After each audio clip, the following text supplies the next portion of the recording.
दोस्तों, आपका स्वागत है एक नई वीडियो में। आज मैं बात करने वाला हूँ, क्या सच में भगवान नाराज़ होते हैं। आज मैं इसी बारे में बात करूँगा। आज मैं आपसे एक ऐसा सवाल पूछने वाला हूँ जो शायद आपके मन में कभी न कभी आया होगा। क्या सच में भगवान नाराज़ होते हैं? अगर मैं आपसे कहूँ कोई पूजा करना भूल जाए, अगर किसी मंदिर में जाना बंद कर दे, या अगर कोई व्रत न रखे, तो भगवान हमसे नाराज़ होकर हमारी ज़िंदगी में दुख भेज देते हैं। बहुत से लोग मानते हैं कि ऐसा होता है। जब कुछ बुरा होता है तो तुरंत कहा जाता है भगवान नाराज़ है, तुमने पूजा नहीं की, तुमसे कोई गलती हो गई है। लेकिन क्या कभी आपने सोचा है, अगर भगवान सर्वज्ञ है, सर्वशक्तिमान है और दयालु है, तो क्या वे इंसान की तरह गुस्सा करेंगे? क्या वे छोटी छोटी बातों पर नाराज़ होकर सजा देंगे, या फिर ये सिर्फ एक ऐसा डर है जो पीढ़ियों से हमारे दिमाग में बैठाया गया है?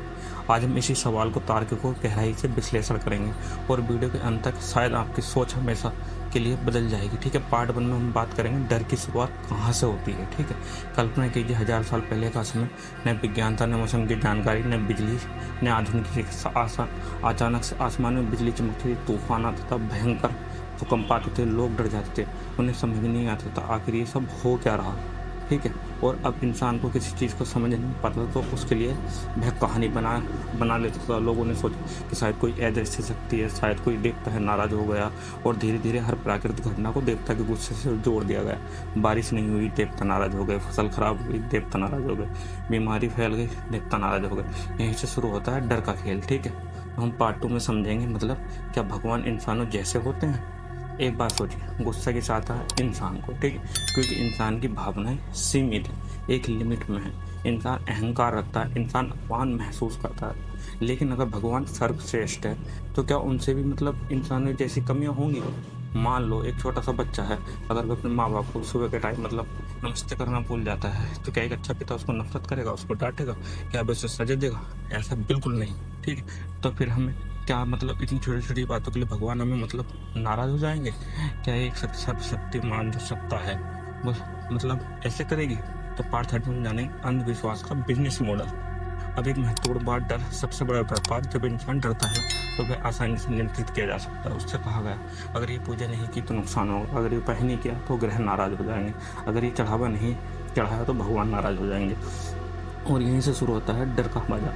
ध्यान दीजिए, डर बेचने वालों के पास हमेशा समस्याएं होती है और समाधान भी होता है। ठीक है, पहले डर पैदा करो फिर इलाज करो।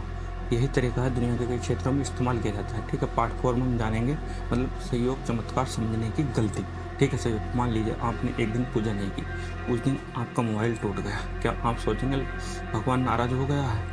लेकिन क्या दोनों घटनाएं वास्तव में जुड़ी हुई हैं? जरूरी नहीं।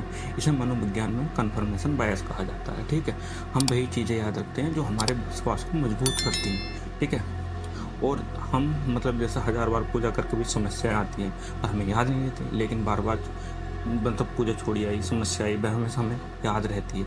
ये हमारा दिमाग जो है ना एक पैटर्न की तरह काम करता है। तो हम पार्ट 5 में जानेंगे भगवान या कर्म। एक और सवाल, अगर कोई व्यक्ति ईमानदार है, लोगों की मदद करता है, सच्चाई से जीता है, लेकिन रोज पूजा नहीं करता है, और दूसरी तरफ कोई ऐसा व्यक्ति है जो धोखा देता है, लालच करता है, लेकिन घंटों पूजा करता है, तो भगवान उसमें खुश हो जाएंगे? आप खुद ही सोचो ना यार इस बात को। तो क्या भगवान इसमें खुश होंगे?